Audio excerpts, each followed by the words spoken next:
AskReddit. Bosses, what do your employees think you don't notice? I can totally tell when you are into one of your coworkers, or when you'll start hooking up with each other. You aren't fooling anyone. But if you just do your jobs and don't hook up at work, I don't really care. Say they want to move up, but show absolutely no leadership when the opportunity presents itself. Coming in late. I really don't care about someone coming in 10 or 15 minutes late every now and then. I work at a place with a high turnover rate. Those who have stuck it out we know well, and how they work. When I get a new person and all of a sudden registers start coming up short, it's pretty obvious who is stealing money out of them. I can tell when you smoke weed during your break. I truly don't care if you smoke it at home while you're off the clock, but please stop smoking at work. I notice when you leave for an extra break. It's entertaining to watch coworkers fall for each other. It's even more entertaining when they think we don't notice that we can't find either of them for 10 to 20 minutes. We know what you're doing, especially when I watch the surveillance cameras to see where you went and see you both walk into the electrical room where there's no cameras. Taking too long for lunch breaks is a big one. You actually don't mind my cheesy dad jokes. Groan all you want, Marcus and Becca. I see that smirk when you know one's coming. I know you vape in the tech area when I'm not there. My friend who is a boss for company once told me those fuckers don't think I seen them looking at memes while at work. Them coming to work under the influence of whatever substance. Takes one to know one. The newish 2 weeks kid that stole $500 from the cash register showed up the next day with a brand new phone and then had an extra $350 in his register. Best part, he dropped his new phone in a puddle after a couple days. Worst part, despite being caught by both the paperwork and the camera, and by being the only one on register that day, because he was newish, he wasn't fired. We know who actually works hard and who does not. I come from the corporate world and most people in my office didn't get there without excelling early in their career and rising to the top. So overall, everyone is talented and definitely pull their weight professionally. We don't mind long lunches and work hours are flexible. BC my employees have to work so many extra hours during busy times of the year. That being said, I do notice attitude and it carries a heavy weight in my mind, even if it's not spoken out loud. I can tell who's petty and a gossiper and who is truly a team player. I can tell who is sucking up and who changes personalities based on who they are around. I can tell who is trying to be loud and show out versus the hard work of the unassuming employees who show up each day and quietly get their work done and rarely ask for anything. Humility is huge in my eyes. Those are the ones who get the promotions and advance.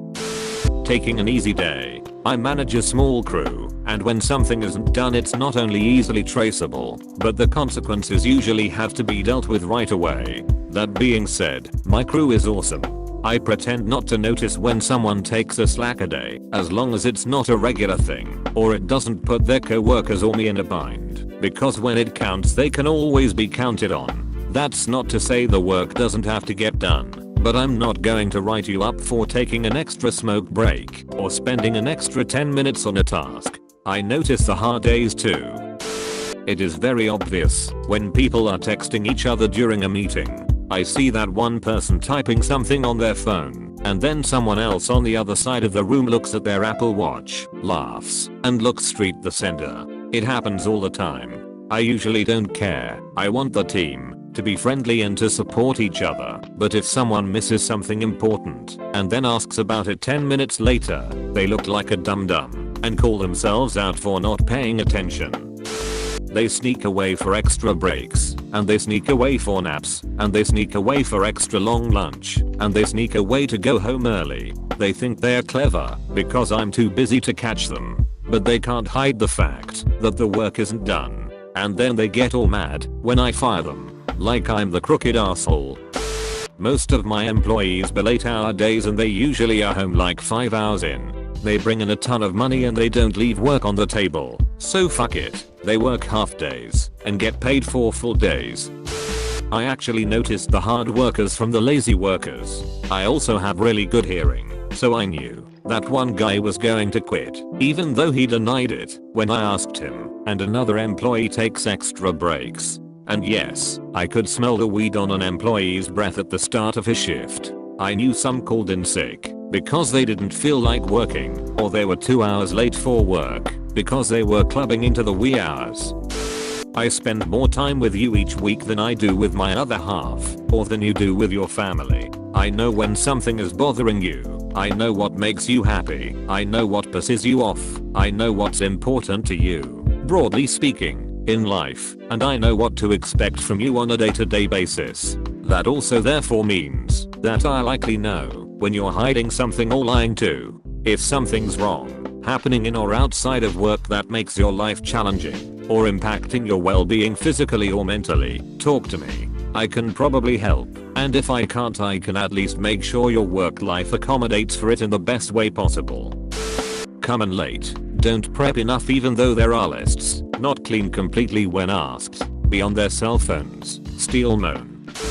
To my boss that has been dealing with my shitty work ethic, tardiness, horrible sales numbers, etc. understanding I just went through an abusive breakup with my ex who cheated on me and am doing my hardest to work. Thank you.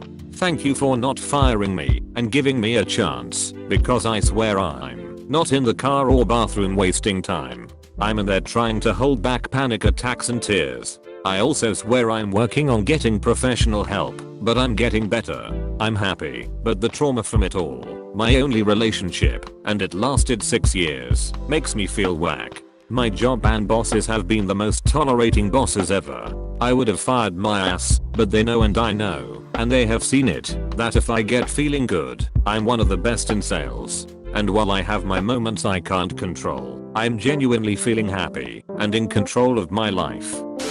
When you work from home and send me your work at the end of the day, I know you worked on it for about an hour before you emailed it to me.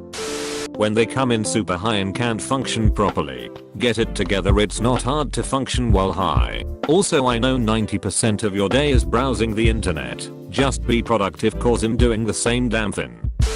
Sales director here. I know when my reps are bullshitting me with their sales pipeline. They haven't put in the work for months and now have $2 million in potential revenue. Get the fuck out of here. There's a difference between a pipeline and a pipe dream. When you guys are banging, I've yet to meet anyone who has been smart enough to not let your banging relationship affect their jobs in a negative manner. When you call out sick BC of a family emergency, then post on social media about the event/party you're at. When you're lying about how productive you are. We have reports for everything.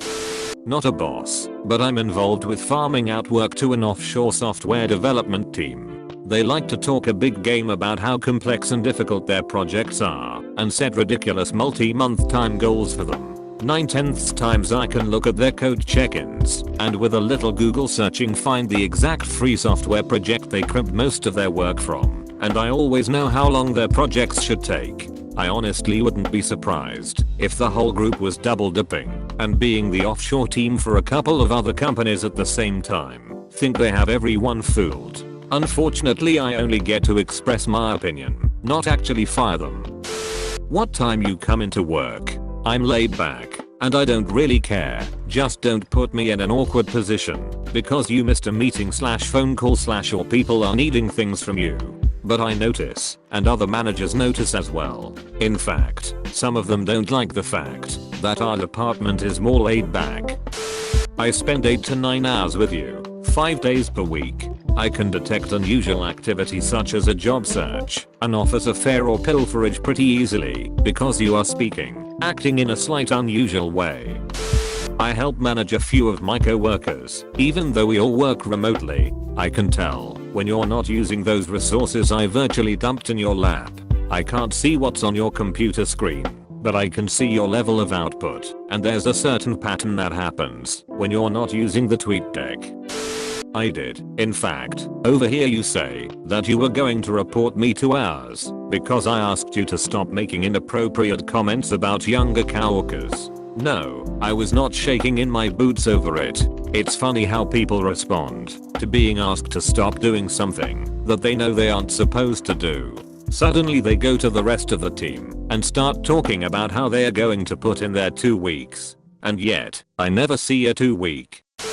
Not a boss, but I'm a young, female, 20-something in a male-dominated profession. When I set up meetings with people on other mostly male teams, a lot of men happen to respond/agree to meet/take a request at much higher rates than when it's coming from any of the other guys on my team, including ones who far outrank me. Happens with 50% of the men on other teams. No difference when I need to meet with a woman. For the record, no one has ever done anything inappropriate to me, and I have never felt uncomfortable, sexualized, etc. Most of the quick responders are nothing but professional and pleasant. I don't think any less of anyone, and although I have a lot of issues being a female in my field, not taken seriously right off the bat, etc., this isn't one of them. But I notice